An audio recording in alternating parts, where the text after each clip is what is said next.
Okay, Siobhan. So here's how it went down, right?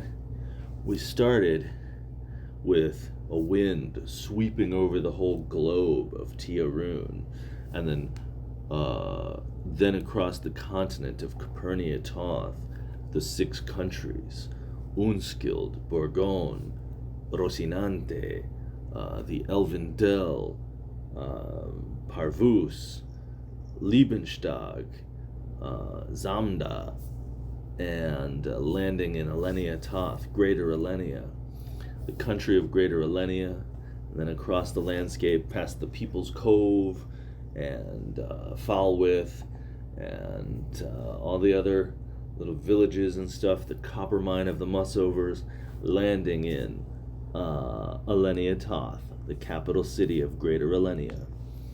And there we found ourselves with 3 adventurers sitting in the throne room waiting room.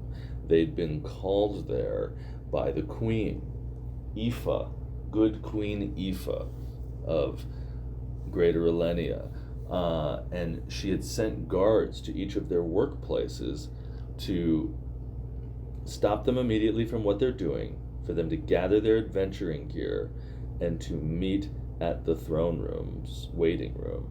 And she had offered each of them a huge gift in exchange for their services.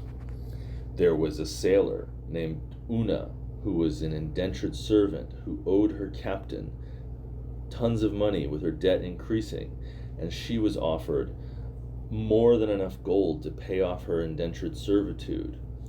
There was a animal husbandry expert, aka secret crime doctor, originally from Bourgogne, named Daphne, and she was actually in jail for a crime, orchestrating a crime that would have had her in jail for 7 years, and she was offered her freedom if she'd show up in this manner.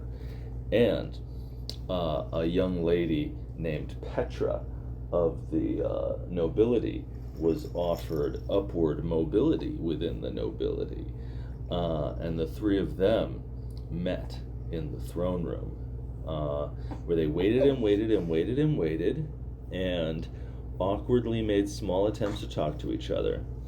They headed into the throne room, where they had to wait some more, and then the queen began to speak with them.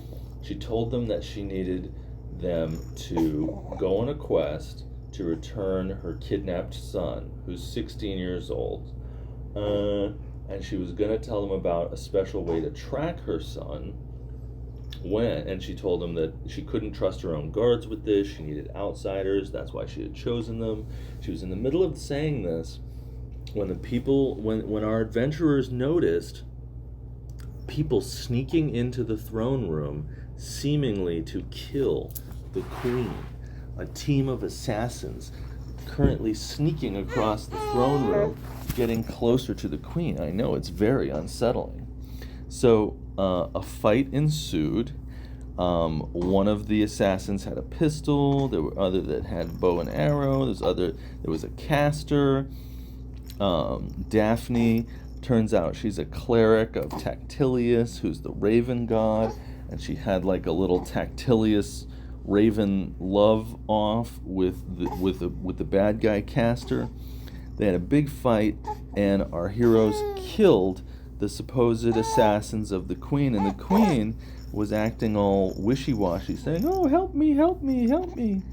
So when they finished killing the assassins, the queen marked the questers with a little yellow globe floating over their shoulder that would show everyone that they were on the queen's business and not to be interrupted.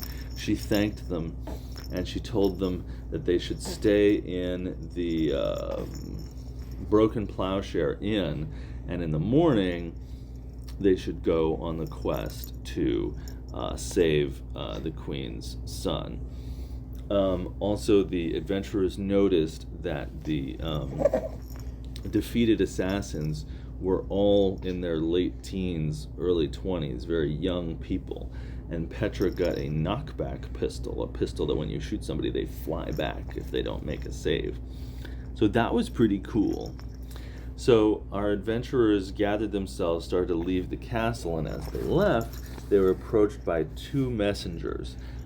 Each messenger bore a message inviting the party to dinner at a noble's house and to stay the night there. And each message offered gifts.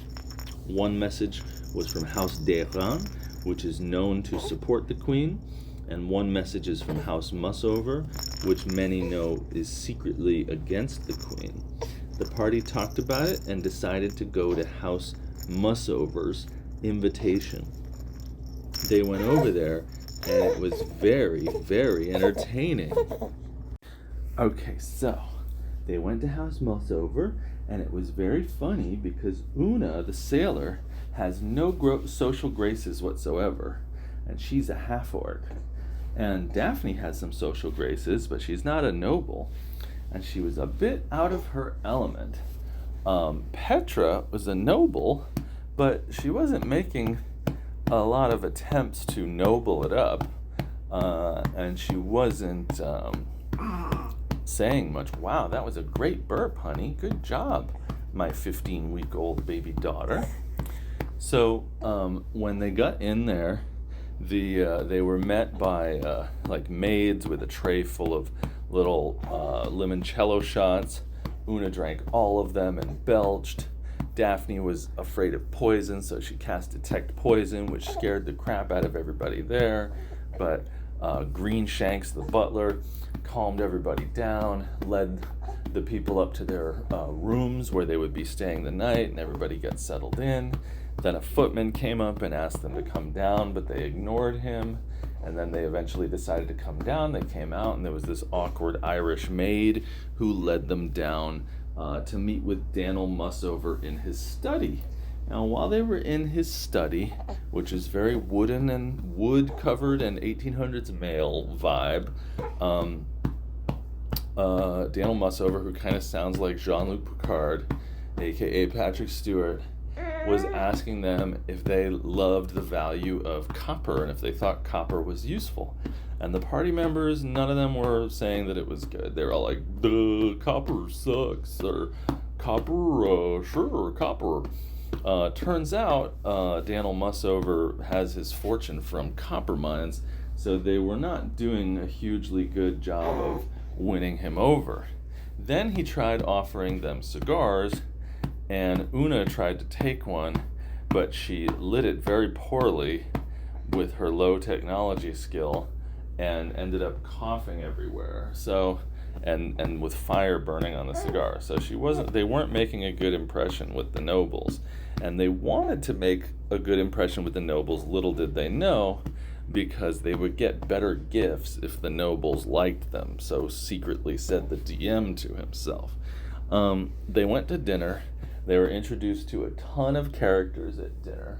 There was Dannil Mussover's daughter, Alia, who's really into science and going to the workshop, and who seems to be flirting with Petra, the female party member. And then there were a bunch of other people at the table, including this old guy, Horrid, who always seemed to cough on things at the exact correct moment. Over dinner, Una made a butt of herself by using all the wrong forks, but Daphne sort of acquitted herself well with the conversation. But mostly, nobody was picking up on what the Dannil Mussover was offering. At one point, he asked them if they like skeet shooting, and the Petra, who likes shooting, was like, no, I like shooting animals rather than skeet. Skeet shooting's lame. So they were not winning over House Mussover. However, at the last moment, Una told her sob story of being an indentured servant who had never tasted freedom and who was deeply in debt, and she won over Mussover's empathy. And so the party ended up receiving 2 gifts. One of the gifts was a copper scale mail, which none of them really had a use for, but it was very cool-looking scale mail that they were able to carry off, sort of strapped to a dummy. and then also an orb, which they later found out was the snow globe of exceeding confusion. Dannil Mussover explained that someone had tried to kill him, and the globe had saved his life by turning his skin into stone. However, later when he tried to use it on the battlefield, it simply made a flock of geese harmlessly fly out of the mouth of his enemy rather than doing anything to protect him.